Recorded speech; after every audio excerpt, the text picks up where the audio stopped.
विमल बहुत परेशान था। उसे समझ में नहीं आ रहा था कि वो इस परिस्थिति से कैसे निपटे। वो अपनी माँ को बहुत चाहता था, किंतु उसकी पत्नी और बच्चे उसकी माँ से बहुत दूर भागते थे, क्योंकि उसकी माँ की एक आंख नहीं थी। साथ ही उसकी कमर भी 90 अंश पर झुकी थी। वैसे वह अपना काम सब खुद कर लेती थी, किंतु फिर भी वो उसकी पत्नी और बच्चों के लिए हमेशा खटकती है। दादी, आप ऊपर के कमरे में जाओ, मेरे दोस्त आ रहे हैं, विमल के बेटे अखिल ने बड़े बेरुखी से कहा। पर बेटा, मैं तो यहाँ बहुत दूर बैठी हूँ। विमल की माँ ने बहुत प्यार से कहा, नहीं, आप उनके सामने मत रहो, वो मुझे चिढ़ाते हैं। अखिल ने जोर से डांटते हुए कहा। क्या हुआ अखिल, क्यों चिल्ला रहे हो? विमल की पत्नी कामनी ने किचन से ही आवाज़ लगाई। देखो ना माँ, ये दादी यहीं ड्राइंग रूम में बैठी है और मेरे दोस्त आ रहे हैं। अखिल ने शिकायत भरे लहजे में कहा। माँ जी, आप ऊपर चली जाओ, क्यों हम लोगों को लजवाती हो? कामनी ने बेटे का पक्ष लेते हुए कमर कहा। कमर झुका होने के कारण उन्हें ऊपर चढ़ने में बहुत परेशानी हो रही थी, किंतु वो पूरी ताकत से ऊपर के एक अकेले कोने वाले कमरे में जाकर बैठ गई। विमल बाजू के कमरे से सब सुन रहा था। उसे कष्ट हो रहा था कि उसकी माँ को अपमानित होना पड़ रहा है, किंतु वो असहाय था। अगर वो कुछ कहता है तो पत्नी और बच्चे उसका विरोध करने लगते हैं। दूसरे उनके तर्क भी सही लगते हैं। चूंकि वो एक प्रशासनिक अधिकारी था, उसका समाज के स्तरीक बहुत ऊंचा था। उसकी ससुराल भी एक ऊंचे घराने में थी। वह चुपचाप इस तरह हर दिन अपनी माँ को अपमानित होते देखता रहता था।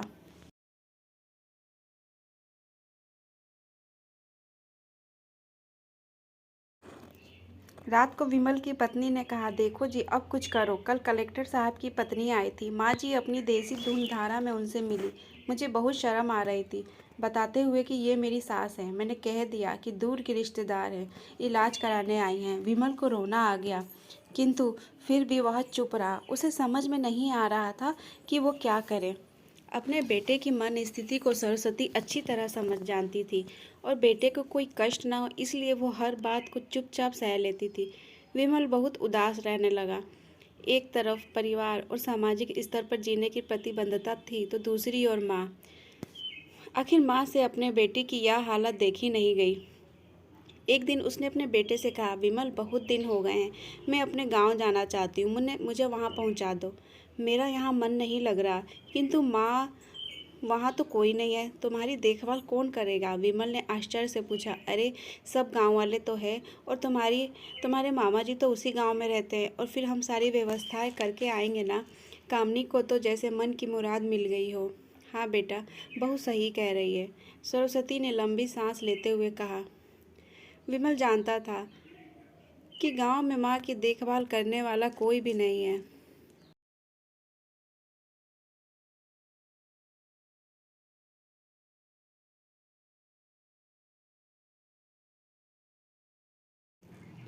लेकिन अपनी पत्नी की जिद के कारण वह अपनी माँ को गांव छोड़ने पर विवश हो गया।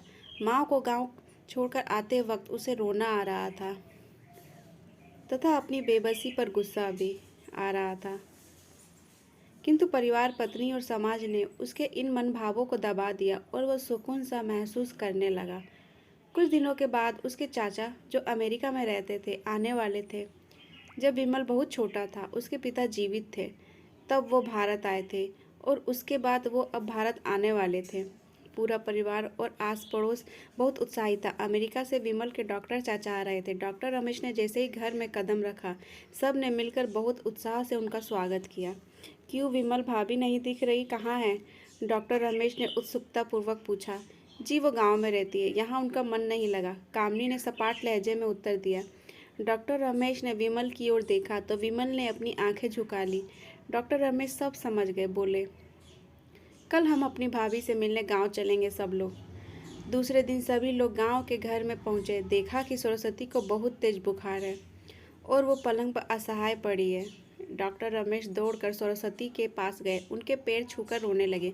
सरस्वती की ये हालत उनकी कल्पना से परे थी। वाह बेटा विमल, तूने तो नाम उजागर कर दिया। अपनी माँ की ये हालत देखकर तुझे तो शर्म भी नहीं आ रही होगी। डॉक्टर रमेश ने विमल को लगभग डांटते हुए कहा। नहीं देवर जी, विमल का कोई दोष नहीं है, मैं खुद गांव आई थी। सरस्वती ने अपने बेटे का बचाव किया। मुझे सब पता चल गया भाभी, आप चुप रहो। क्यों बहू, तुम्हें अपनी सास की कुरूपता पसंद नहीं है? समाज में तुम्हें नीचा देखना पड़ता है ना? डॉक्टर रमेश ने कामनी की ओर व्यंग से देखा। कामनी निरुत्तर होकर विमल को देखने की लगी। आज तुम जिस सामाजिक स्तर पर हो वो इन्हीं के संघर्षों की देन है। बेटा विमल, तुम्हें शायद मालूम ना हो, जब तुम 1 साल के थे तब छत से नीचे गिरने के कारण तुम्हारी एक आंख फूट गई थी और तुम्हारी रीढ़ की हड्डी में भी समस्या थी। तब तुम्हारी इस कुरूप माँ ने अपनी एक आंख और अपना बोन तुम्हें देकर इतना सुंदर स्वरूप दिया था। कामनी बेटा, इतने सालों तक संघर्ष करके बेटे को प्रशासनिक अधिकारी बनाने वाली इस संघर्षी औरत की तुम लोगों ने यह दशा कर दी। तुम्हें ईश्वर कभी माफ नहीं करेगा। डॉक्टर रमेश की आंखों से अश्रु जलधारा बह रही थी। अब भाभी, आप मेरे साथ अमेरिका जाएंगी, यहाँ इन स्वार्थी लोगों के बीच नहीं रहेंगी, रमेश ने सरस्वती से कहा। विमल को तो काटो खून नहीं था। डॉक्टर रमेश जो उसके चाचा थे, उन्होंने जो राज बताया उसके बाद तो विमल को यही लग रहा था कि उससे ज़्यादा पापी इंसान इस दुनिया में कोई और नहीं है। वह दौड़ता गया और अपनी माँ सरस्वती के कदमों से लिपट गया। माँ, मैं अपराध अक्षम्य हूँ। मैं जानबूझकर चुप्पी साधे रहा, आपका अपमान करवाता रहा। अब सिर्फ आप ही उस घर में मेरे साथ रहेंगी और कोई नहीं। विमल ने आग्नेय दृष्टि से अपनी पत्नी और बच्चों को देखा। कामनी को भी बहुत पश्चाताप हो रहा था, किंतु उसकी हिम्मत नहीं हो रही थी कि वह सरस्वती से आंख मिलाए। सरस्वती ने कामनी के मन स्थिति को समझकर उसको पुचकारते हुए अपने पास बुलाया और विमल को डांटते हुए कहा, खबरदार, जो मेरी बहू को मुझसे अलग करने की कोशिश की तो तुझे ही घर से बाहर निकाल दूंगी। कामनी और बच्चों ने सरस्वती के पैर पड़ते हुए अपने व्यवहार पर माफ़ी मांगी।